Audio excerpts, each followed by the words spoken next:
protecting things like reproductive rights, which have been under attack.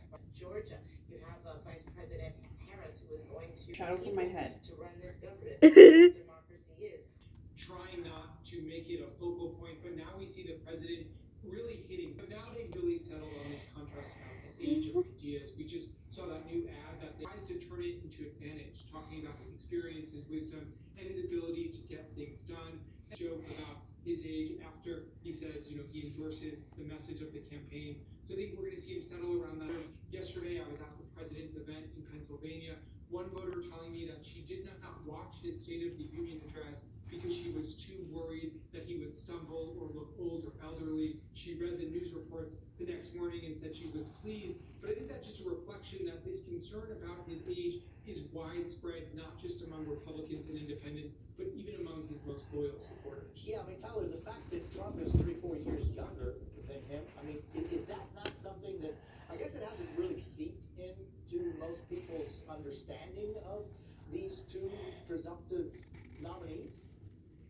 Yeah, it's a great frustration to Biden and himself, aides and allies as well. They continually point that out, but it does not seem to resonate in the same way with voters. And I think part of this Wisconsin, Michigan with more travel plan is part of that effort to hit back against the criticism of his age. One of the other things that Trump has an advantage on Biden is that he's not president right now, so he can campaign as much as he wants. A lot of Biden's day is taken up by multiple crises abroad or at home. I think we're starting to see the president get out there more. Trump himself has not done a ton of campaigning, but that seems to be increasing as well. Obviously, he'll be in Georgia later this evening as well.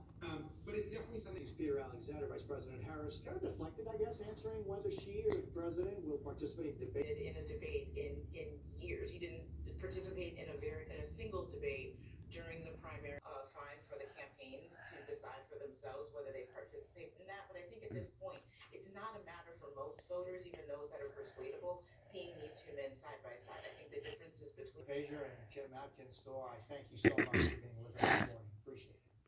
Still to come on our special coverage of decision in 2024, immigration has become a key issue in the 2024 election. And while most of the conversation centered around policy and politics, right after a quick break right here on MSNBC.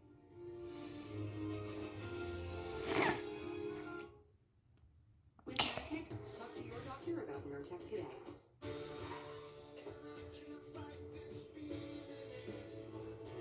Whenever heartburn strikes, get fast relief support. Starting a business was never easy, but starting at 8 months pregnant, that's a different story. With the Chase Ink card, we got up and running in no time. I'll take that. Ensure Max Protein, 30 grams protein, 1 gram sugar, 25 vitamins and minerals, and a new fiber blend with a prebiotic. Nothing makes a gathering great, as long as they're the best. Hagland's best.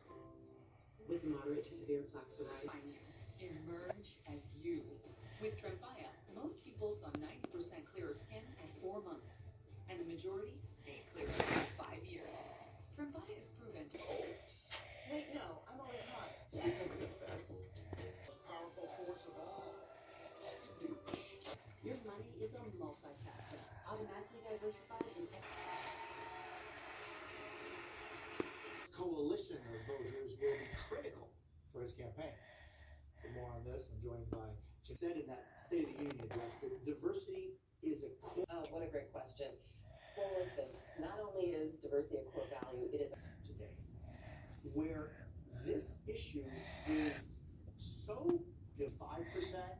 It's a dip from 2020. He pulled in 87%, but there is also issues. We are paying attention to things that are not only assume that there will be many different shifts will be advanced by whoever is ultimately elected. so important for you.